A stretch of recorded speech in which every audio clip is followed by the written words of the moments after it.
Hello बच्चों, let's read the question. The question says one molecule of NaDH2 is equivalent to how many ATP molecules? एक molecule of NaDH2 कितने molecules of ATP के equal होता है? Question की तरफ से पूछा गया है. So now let's start the question. सबसे पहले हम क्वेश्चन को सॉल्व करने का की कॉन्सेप्ट देखेंगे. की कॉन्सेप्ट क्या है कि हमें ऑक्सीडेशन पता होना चाहिए. क्या पता होना चाहिए? ऑक्सीडेशन के बारे में पता होना चाहिए हमें ऑफ NaDH2 के. राइट, NaDH2 के अगर ऑक्सीडेशन के बारे में हमें पता है तो हम क्वेश्चन को बहुत इजीली आंसर कर सकते हैं. अगर हम NaDH2 की बात करें, अभी सिर्फ ऑक्सीडेशन नहीं, सिर्फ सिंपल अगर जर्नल लैंग्वेज में अगर हम इसकी बात करें तो ये कैसे अपने आप में एक रिड्यूसिंग एजेंट है.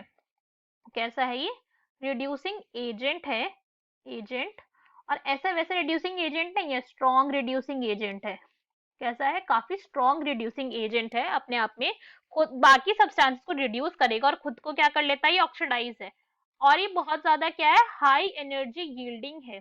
High energy yielding. जब इसका ऑक्सीडेशन होगा, जब इसके बॉन्ड ब्रेक होंगे तो क्या होती है? High amount of energy release होती है. और उसी एनर्जी को हमें बताना है कि वो एनर्जी एक्चुअली में कितनी एटीपी मॉलिक्यूल्स की इक्वल होती है. तो क्या होता है यहाँ पे, अगर हम इसे देखें कि जो NaDH2 है, ये सबसे पहले क्या होगा? ऑक्सीडाइज होगा. किसके अंदर? NaDH के अंदर. सबसे पहले इसमें ऑक्सीडाइज हुआ, फिर इसका दोबारा से ऑक्सीडेशन होता है और ये ऑक्सीडाइज होता है NaDH प्लस के अंदर.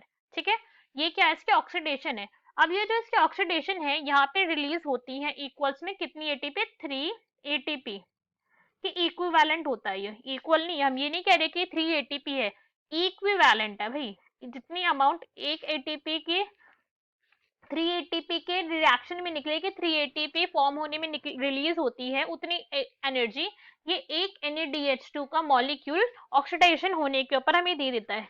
तो इसका मतलब क्या हो गया हमारा? दैट एक एटीपी का क्या होता है? हाइड्रोलिसिस होती है. हाइड्रोलिसिस होती है जब एक एटीपी की, तो कितनी अमाउंट ऑफ एनर्जी रिलीज होती है? होती है 7.3 किलो कैल पर मोल. इतनी अमाउंट ऑफ एनर्जी रिलीज होती है जब एक मॉलिक्यूल ऑफ एक मोल ऑफ एटीपी क्या होता है? जब हाइड्रोलाइज होता है, जब वो एक मॉलिक्यूल ऑफ एटीपी के हाइड्रोलिसिस होती है. सो अगर हम NaDH2 की बात करें तो यहाँ पे कितना हो रहा है? यहाँ पे हो रही है 21.9 किलो कैलोरी पर मोल.